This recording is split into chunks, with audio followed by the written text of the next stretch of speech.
बाद ऊपर गई तो मैंने देखा कि मेरे कपड़े सूख गए हैं। और तब इतने ज़्यादा बादल हो गए थे। जब मैं सुबह मशीन लगाने आई तब हाँ ठंडी ठंडी हवा ज़रूर चली थी, लेकिन बादल बिल्कुल भी नहीं थे। लेकिन जब मैं बादलों पर आई तो मौसम इतना अच्छा हुआ था, मैंने कहा चले मैं वीडियो बनाती हूँ इसकी। इतना अच्छा व्यू लग रहा था। सारे कपड़ों को उतार कर मैंने एक जगह इकट्ठा किया चारपाई पर, इसको मैंने बांधा और नीचे लेके फिर सब कपड़ों की तह लगाई, बच्चों की अपनी सारी चीज़ें अलग अलग करके इनको रखा। और लेकिन जब मैंने वार्डरोब खोला तो मैंने देखा कि अबू बकर ने मेरे मौला अपने तो कपड़ों का बेड़ा गर्क किया हुआ है, क्योंकि इस बच्चे को कोई कपड़ा नहीं पसंद आता। ये इसको मैं जो सूट भी निकाल दूँगी ना, ऐसे कहना मम्मा नहीं मैंने ये नहीं पहना, मम्मा नहीं ये तो अच्छा ही नहीं है, मम्मा नहीं ये कौन सा सूट आपने निकाल दिया। इसको लगता है हर वक्त फैशन शो चल रहा है, दिन में 10-10 दफ़ा कपड़े चेंज करो। लेकिन चलो बच्चे बेचारे ऐसे ही करते हैं, और बच्चे अपनी मम्मा को ही तंग करते हैं। हम लोगों ने भी अपनी मम्मी को बहुत तंग किया है, ये तो अब हमें पता चलता है। जब हमारे अपने बच्चे हुए हैं, जब वो तंग करते हैं तो हमें पता चलता है कि यार हमारे माँ बाप ने हम लोगों को कितनी मेहनत से पाला है। लेकिन हम लोग जब शादी से पहले अम्मी को तंग करते थे, अम्मी हमें डांटते थे, तो हम कहते थे अम्मी हम आपको क्या ही तंग करते हैं। लेकिन अब पता चलता है कि माँ बाप अपने बच्चों को कैसे पालते हैं। उनकी उम्र ज़िंदगी का एक अरसा हम लोगों पर गुजरा है, हम लोगों की मेहनत, हम लोगों की परवरिश पर, हम लोगों की तरबियत पर, हम लोगों को पालने में। मुझे याद है कि जब हम लोग बीमार हो जाते थे तो सारी सारी रात अम्मी अब्बू सराहने पर बैठे रहते थे, और हम लोग तो सुकून से सो जाते थे, लेकिन अम्मी अब्बू बैठे रहते थे कि शायद इन लोगों को किसी चीज़ की ज़रूरत पड़े। और अब जब मेरे बेटे बीमार होते हैं, मैं उन लोगों के लिए जागती हूँ, तो मुझे पता चलता है कि यार हमारे अम्मी अब्बू ने हम लोगों के लिए कितनी कुर्बानियाँ दी हैं। हम लोग तो ढीले मुँह से कह देते थे कि यार आपने हमारे लिए क्या किया है, सब माँ बाप करते हैं। लेकिन नहीं, ऐसे नहीं कहना चाहिए। मुझे लगता है कि हम लोगों को अपनी ज़िंदगी में अपने माँ बाप को एक दफ़ा तो ये बात कह देनी चाहिए कि हम लोग आपसे बहुत प्यार करते हैं। अच्छा, कपड़ों की तैयार गई, सारी वार्डरोब मैंने सेट की। फिर उसके दौरान जब मैंने देखा कि मैं अलमारी सेट कर रही हूँ, ये क्या चीज़ निकल रही है, फिर मैंने इसको जब ओपन किया तो ये तो मैं भूल ही गई थी कि यार ये तो हमने अली एक्सप्रेस से मंगवाया था, जो कि उन्होंने बहुत बड़ी चवल ही मारी थी भी एक किस्म की। हम लोगों ने मंगवाया था शू रैक। हम लोग मंगवाना चाह रहे थे प्लास्टिक के डिब्बे, लेकिन नहीं हमने वो नहीं मंगवाया। हमने कहा यार ये मंगवा के देखते हैं, ये कपड़े का है, इसके अंदर छोटे छोटे स्टील के पाइप से थे बारीक से, और साथ प्लास्टिक की छोटे छोटे से पीस है जिनके अंदर वो पाइप लगने थे।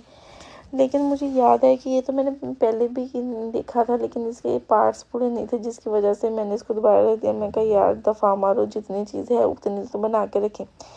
इसलिए फिर मैंने इसको बनाना शुरू कर दिया। जब मैंने इसको पूरा बनाया, पहले मैंने इसका पेपर उठाया, मैंने उसको अच्छे तरीके से देखा, क्योंकि मैं भूल गई थी कि ये कैसे बना है। सबसे कम ये प्लास्टिक के पार्ट्स थे, इसी वजह से ये नहीं हमने बनाया था। हमने उनको कंप्लेन की कि आप लोगों ने हमें पार्सल हमारा पूरा नहीं भेजा, तो उन्होंने आगे से ढीले मुँह से कह दिया कि कोई नहीं, हम आप लोगों को ये पार्सल हम लोगों को दे दो, या आप लोग ऐसा करो कि हम लोगों से पैसे ले लो। बल्कि नहीं सॉरी, पार्सल भी आप लोग ही रख लो और पैसे भी हम तुम लोगों को भेज देते हैं। पैसे तो खैर उन लोगों ने भेज दिए थे, ये कितने गए थे ये तो मुझे भी याद नहीं है। अच्छा, फिर ये मैं इसको बनाने लगी, और पहले तो मुझसे ये बन ही नहीं रहा था। फिर मैंने सोचा कि यार पहले मैं पाइप के अंदर, ये लंबे वाले पाइप के अंदर डालूँ, फिर इसके अंदर छोटे पाइप फंसाऊँ। फिर अबू बकर भी आ गया कि मामा नहीं मैंने भी आपके साथ बनाना है। मैंने कहा आजो जी आप भी बना लो, क्योंकि बच्चों ने तो हर काम में हिस्सा लेना। बच्चों को लगता है कि अगर हम लोग नहीं काम करवाएंगे अपने वालिदैन के साथ तो शायद वो बेचारे कुछ भी नहीं कर सकेंगे। अच्छी बात है, बच्चों को ऐसे लगना चाहिए। बच्चे हर काम में हाथ जब दिलचस्पी लेते हैं तो ऐसे बच्चों के माइंड भी अच्छे बनते हैं। बच्चों को नई नई चीज़ें सीखने को मिलती हैं। अच्छा, इसके सिर्फ 3 ही पोर्शन बने, तो मुझे लगा था 3-4 बन जाएंगे। जैसा मैंने आपको पहले ही बताया कि इसमें प्लास्टिक के पार्ट्स ही बहुत थोड़े थे। अच्छा, खैर ये अबू बकर बेचारा मेरे साथ बनवा रहा था, जो कि उसको बिल्कुल भी नहीं बनाना आ रहा था। वो बस पाइप उठा रहा था, रख रहा था, लेकिन उससे जोड़ के साथ ही अंदर नहीं हो रहा था। मैंने कहा था अगर ये ज़्यादा जोड़ लगाए तो ऐसे ना हो, प्लास्टिक के पार्ट्स तो पहले ही कम है, कहीं ये तोड़ ही दे। मैंने कहा तुम पीछे ही हट जाओ, मैं खुद ही बना देती हूँ। और इसी दौरान अबू ज़र रो ही जा रहा था बार बार। फिर मैंने सोचा कि चलो पहले मैं इसको कंप्लीट कर लूँ, मैं साथ साथ उसको भी खिला रही थी, साथ साथ उसको भी खिला लूँगी, लेकिन नहीं, वो इतना रो रहा था। फिर मैंने उसको उठाया और वो भी नवाबज़ादा मेरी गोद में आके बैठ गया। फिर मैंने देखा कि बाकी पीस बच गए, लेकिन चलो छोड़ो, ये तो नहीं पुराना। और ये अबू बकर आ गया और बुज़र, और ये भी मेरे साथ खेलने लग गया। और ये है मेरी अलमारी, जो कि मैंने अपने फर्नीचर के साथ परचेज़ की थी। इसमें भी मैं अपनी बेडशीट्स रखनी ही थी और इसमें भी तहस नहस हुआ पड़ा था मैंने, लेकिन जल्दी जल्दी से नीचे वाले में रखी, लॉक लगाया और वापस कमरे में आ गई। काम के साथ साथ इबादत भी ज़रूरी है क्योंकि रमज़ान का महीना है, इसलिए मैं मुँह धो के ये ओरिफ्लेम का जो लोशन है ना, ये मैंने पूरा सेट मंगवाया था। ये बहुत ही अच्छा, और ये रिवाज वालों का लिक्विड, ये भी अच्छा था। सीरम थोड़ा सा लगाने से बड़ा अच्छा रिजल्ट मिलता है, और ये शुरू के दिनों में मेरे चोट लगी हाथ पर। फिर मैं कपड़े प्रेस करने लगी क्योंकि कपड़े प्रेस करने का सबसे मुश्किल काम मुझे लगता है। शादी से पहले मुझे कपड़े प्रेस बिल्कुल भी नहीं करने आते थे। मेरे हस्बैंड को ना कपड़े नहीं प्रेस पसंद आते क्योंकि ऑफिस जाना होता है ना, तो ऑफिस जाने के लिए जाहिर सी बात है कपड़ों का साफ़ सुथरा होना भी ज़रूरी है, प्रेस होना भी अच्छे तरीके से ज़रूरी होता है इसका। इसलिए कपड़े तो प्रेस मुझे पहले नहीं करने आते थे, लेकिन ऐसा ऐसा मुझे आगे, पहले मैं सुनती थी कि शादी के बाद इंसान को सब कुछ आ जाता है, और जब मुझे सब कुछ करना आ गया तो मुझे इस बात पर यकीन हो गया कि वाकई यार शादी के बाद इंसान को सब कुछ ही आ जाता है, बेशक वो जितना मर्जी निकम्मा हो। फिर मैंने सफाई की, यहाँ मैंने सारे कपड़े प्रेस करके लटका दिए। कपड़े प्रेस होने के बाद फिर मैं कमरे की सफाई करने लगी थी। कमरे की सफाई करने लगी तो मैंने देखा कि अबू बकर साहब ने अपनी सारी चीज़ें ऐसी ही रखी हुई थी। ज्योमेट्री कहाँ, रेज़र कहाँ, इसकी चीज़ें पूरी करके रखी, क्योंकि काम करने से पहले इसकी चीज़ें मैंने लाजमी पूरी करनी होती हैं। इसको नहीं पता होता कहाँ है, और बेचारा अबू सर यहाँ पर नाराज़ होकर उल्टा होकर लेटा हुआ है, क्योंकि मैं काम कर रही थी और ये लेटा हुआ था बेचारा कब से।